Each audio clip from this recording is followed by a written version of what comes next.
My name is Melissa Hoag, and I have a master's degree and PhD in music theory from the Jacobs School of Music. I graduated in 2008 with my PhD.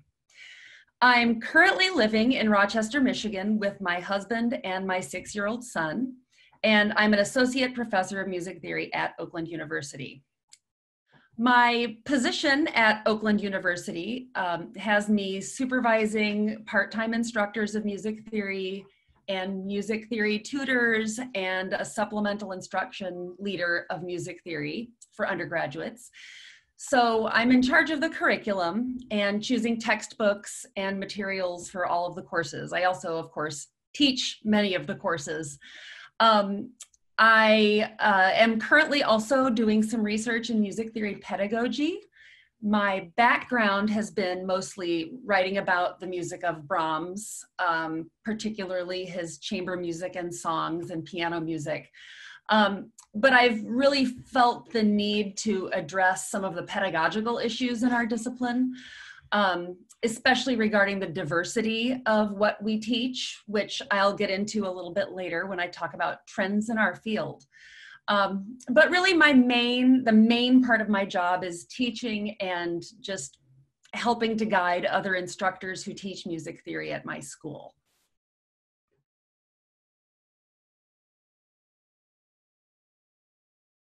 Well, I entered college, my undergraduate degree at Drake University, which is in Iowa, as a piano major, because I just knew I wanted to do something with music.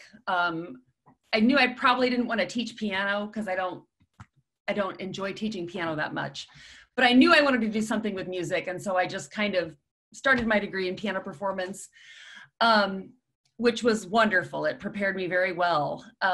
But my music theory and music history classes really awakened me to this whole world of different musical genres and styles and operas and symphonies and chamber music and art songs that I didn't know before because I just played piano music. And I just knew that I did not want to end up performing mainly piano music or teaching mainly piano music. I wanted to do something where I could teach all kinds of music.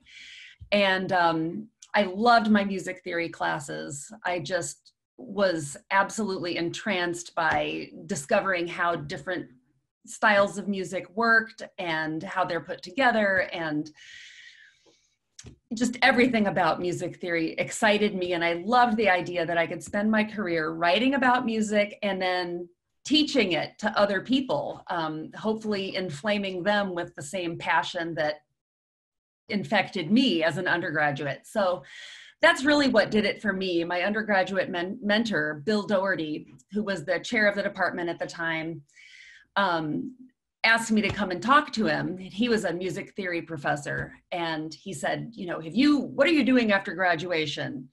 And I said, I'm not sure. Something, hopefully. And so he said, have you considered doing music theory? And that's really, then that set the trajectory for sure. And when I interviewed at Indiana, I just really loved all the people I met. There was another student from my undergraduate who had done his PhD in theory at IU, and he was finishing up, and I stayed with him when I interviewed at Indiana, and I met Mary Wennerstrom and some other wonderful faculty that I just absolutely adored. And I feel very lucky to have gone to school at Indiana with the wonderful mentors that I had there. My dissertation advisor, Frank Samarato, was incredibly influential on everything about how I see music and how I want to teach music. So the mentorship I had at all levels was incredibly important. So I guess, if you're an undergraduate student thinking about an academic career in music, seek out those mentors who can help you find that next step and talk to them about what their careers are like. That really helped me so much. So lessons that I've learned along the way, primarily the main one is that there is no success without some failure. I feel like people who get into academic careers are used to just flying through their academic coursework. They do very well. Maybe they haven't had to work really, really hard to get good grades in their classes. And we just tend to be a certain type of person when it comes to academics.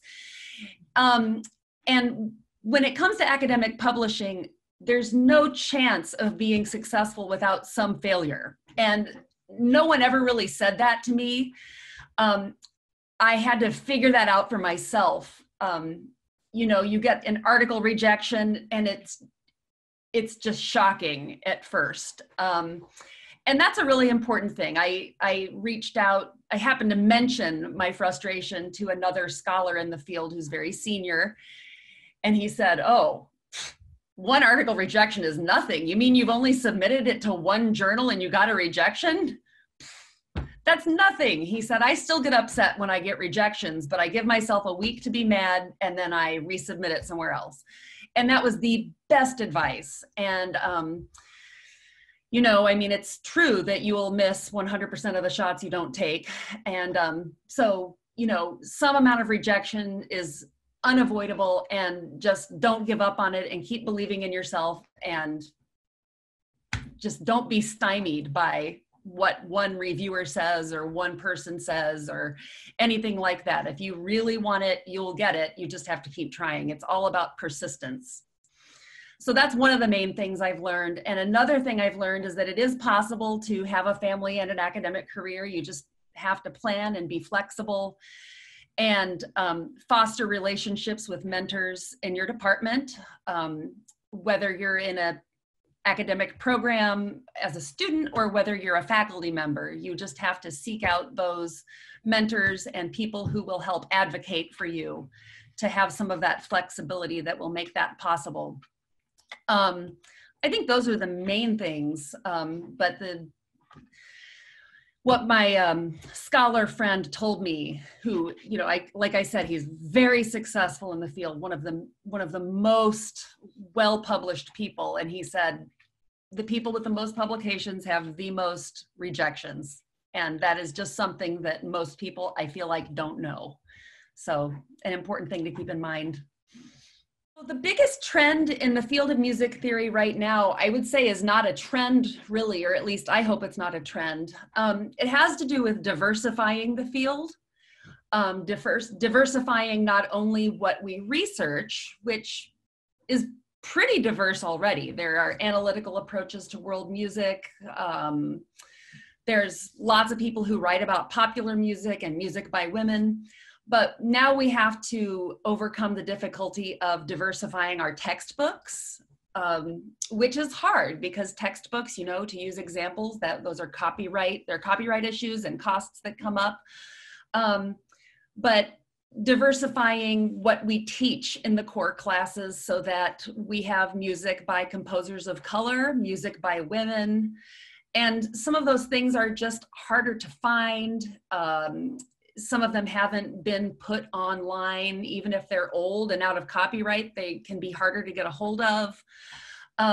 So I would say diversity in terms of the music that we teach is the number one frontier, I would say, in music theory. Hopefully not a trend. I think it's going to be something that really sticks around. There's been a lot of navel gazing in our field lately that I think is a really, really good thing. I'm Melissa Hoag. Thank you very much for letting me share my journey with you, and best wishes.